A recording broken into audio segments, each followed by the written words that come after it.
Assalamualaikum warahmatullahi wabarakatuh. Perkenalkan, saya Muhammad Gilang Bagindo, NIM 21343030. Akan mereview jurnal berkaitan dengan pemrograman berorientasi objek dengan topik class relationship.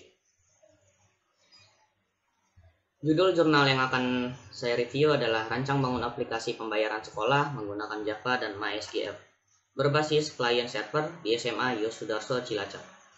Volume 2, nomor 2, November 2010, tahun 2010. Yang penulisnya adalah Elisa Usada, Anggun Fitriani Isnawati, dan Dewi Fatimah. Daftar pembahasan ada abstrak, pendahuluan, metode penelitian, bahasa pemrograman, IDE, MySQL dan teori yang akan digunakan, rancangan dan implementasi, pengujian, hasil, dan kesimpulan. Yang pertama ada abstrak. Pada abstrak jurnal terdapat latar belakang, metode penelitian, dan metode pengujian. Kemudian ada hasil dan kesimpulan. Pada abstrak juga terdapat alat perancangan dan teori yang akan digunakan pada penelitian. Terdapat juga kekurangan dan kata kunci dari penelitian di bagian bawah abstrak. Latar belakang penelitian ini adalah SMA Yos Sudarso belum memanfaatkan komputer dengan maksimal karena masih menggunakan metode manual pada administrasi pembayaran. Penelitian ini berusaha membuat sebuah aplikasi berteknologi Java dan MySQL untuk mengelola data pembayaran sekolah seperti input data siswa, pencarian data siswa, report dari pembayaran siswa, serta pencetakan bukti pembayaran. Proses pembayaran yang akan dilibatkan dalam aplikasi adalah pembayaran FTP, pembayaran uang gedung, serta pembayaran ujian. Alat abstraksi sistem yang digunakan adalah use case diagram dan class diagram. Perancangan basis data dengan menggunakan ERD atau Entity Relationship Diagram. Metode penelitiannya adalah metode waterfall sebagai acuan perancangan dan pengembangan aplikasi. Metode waterfall adalah salah satu jenis model pengembangan aplikasi dan termasuk ke dalam classic life cycle atau siklus hidup klasik yang mana menekankan pada fase yang berurutan dan sistematis. Untuk model pengembangannya dapat dianalogikan seperti air terjun, di mana setiap tahap dikerjakan secara berurutan mulai dari atas hingga ke bawah. Perancangan dan pembangunan aplikasi dilakukan dengan tahapan sebagai berikut. A. Requirement Analysis and Definition, yaitu mengumpulkan kebutuhan secara lengkap, kemudian dianalisis dan didefinisikan kebutuhan yang harus dipenuhi oleh program yang akan dibangun. B. System and Software Design. Desain dikerjakan setelah kebutuhan selesai, dikumpulkan secara lengkap. Alat perancangan yang digunakan adalah UML, Unified Modeling Language, untuk merancang objek dalam program, beserta ERD, Entity Relationship Diagram, untuk merancang kebutuhan basis data. Implementation and Unit Testing. Ya, desain program diterjemahkan ke dalam bahasa pemrograman yang sudah ditentukan, yaitu Java. D. Integration and System Testing. Penyatuan unit-unit kemudian diuji secara keseluruhan atau sistem testing menggunakan emulator. E. Operation and Maintenance. Mengoperasikan program di perangkat yang sesungguhnya. Bahasa pemrograman Java. Java merupakan bahasa pemrograman yang berorientasi objek dan dapat dijalankan pada berbagai platform sistem operasi. Fitur penting bahasa Java adalah A. Bahasa sederhana, tidak menyediakan fitur-fitur rumit dan secara otomatis dapat melakukan dealokasi memori. B. Bahasa pemrograman berorientasi objek. Program dipandang sebagai kelompok objek yang saling berinteraksi. C. Bahasa statically typed. Seluruh objek dalam Java harus dideklarasikan terlebih dahulu. D. Bahasa dikompilasi. Kompilasi dilakukan dengan Java compiler dan menghasilkan bytecode yang memiliki fungsi serupa dengan kode mesin. E. Bahasa yang aman. Java menyediakan berbagai teknik pengamanan, misalnya dengan peniadaan pointer, penggunaan three-layer security model, adanya Java verifier, dan pembatasan kerja applet. F. Independen terhadap platform. Tipe data dalam Java memiliki ukuran yang sama meskipun dijalankan pada platform yang berbeda-beda.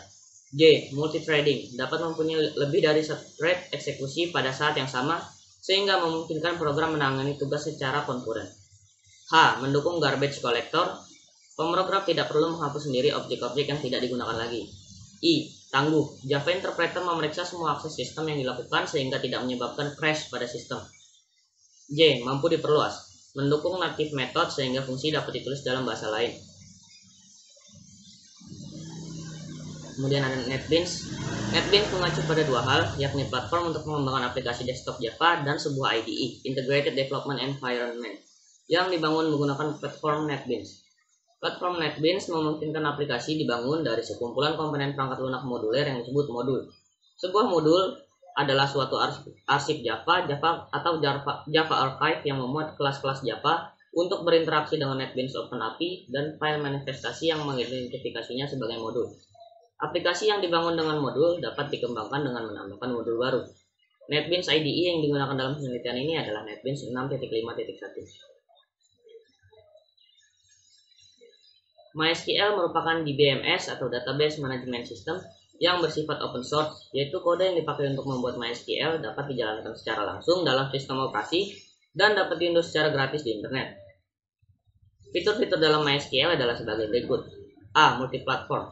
MySQL tersedia pada beberapa platform seperti Windows, Linux, Unix, dan lain sebagainya. B. Andal, cepat, dan mudah digunakan.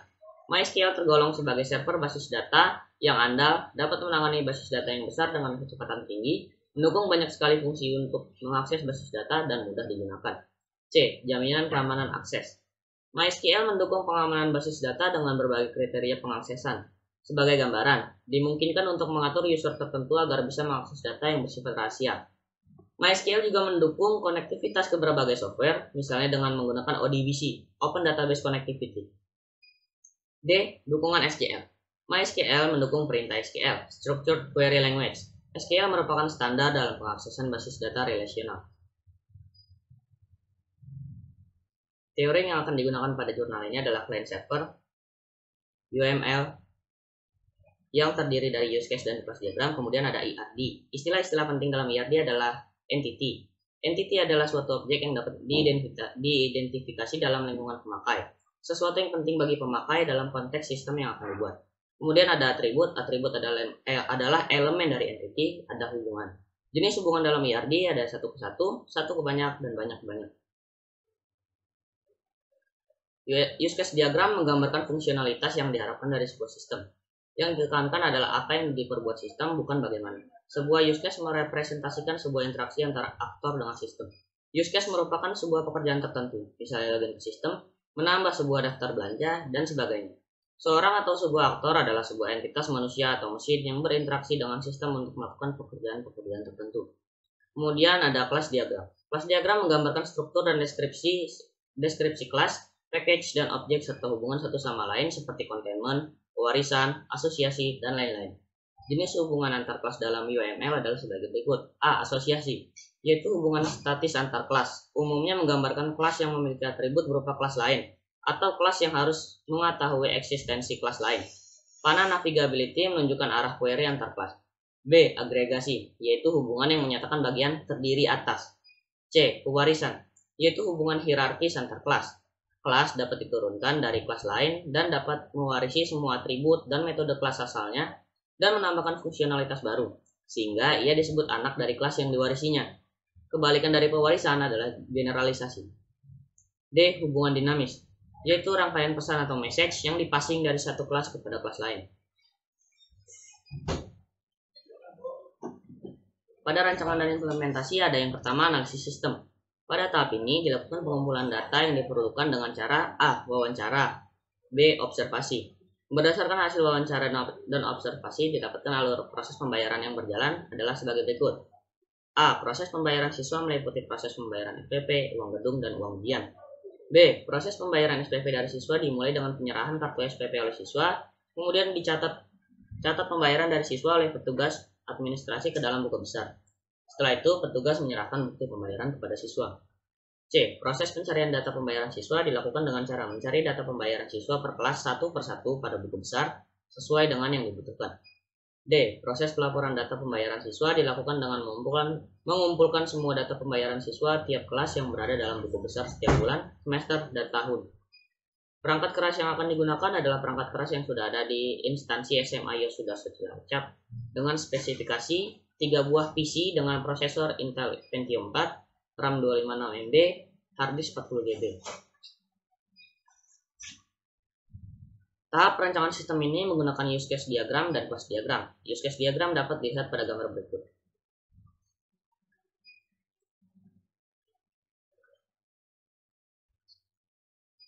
Pembuatan basis data dengan IRD menghasilkan IRD sebagai berikut. IRD siswa dengan bagi kelas, IRD siswa dengan uang SPP, IRD siswa dengan uang gedung, dan IRD siswa dengan uang ujian.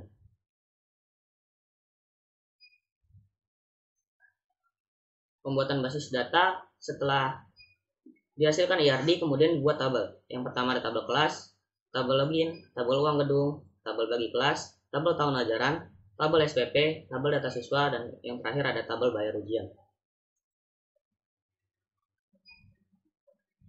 Kemudian setelah itu ada perancangan tingkatan hak akses pengguna. Yang pertama ada hak akses untuk admin, untuk head admin, yang kedua ada hak akses untuk admin, yang ketiga ada hak akses untuk pengguna biasa. Kemudian topologi jaringan yang dipergunakan untuk mengimplementasikan aplikasi sistem pembayaran di SMA Yosudarso adalah topologi STAR yang tergambar pada gambar ini.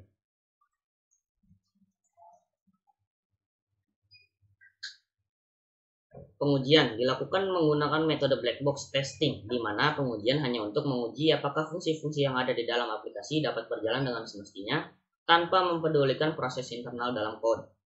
Aplikasi dijalankan secara client server, kemudian menu untuk setiap hak akses dijalankan untuk mengetahui apakah semua menu sudah dapat berfungsi. Yang terakhir ada hasil dan kesimpulan. Dari hasil pengujian, aplikasi sistem pembayaran telah dapat berjalan sesuai dengan fungsi-fungsi yang direncanakan. Aplikasi pembayaran sekolah yang telah dibuat masih memiliki kekurangan, yaitu belum adanya kemampuan backup data secara otomatis. Tetapi masalah ini dapat diatasi dengan menggunakan aplikasi lainnya. Untuk pengembangan selanjutnya diharapkan kekurangan ini dapat dilengkapi sehingga aplikasi ini dapat membackup data secara otomatis. Sekian dari saya, terima kasih. Wassalamualaikum warahmatullahi wabarakatuh.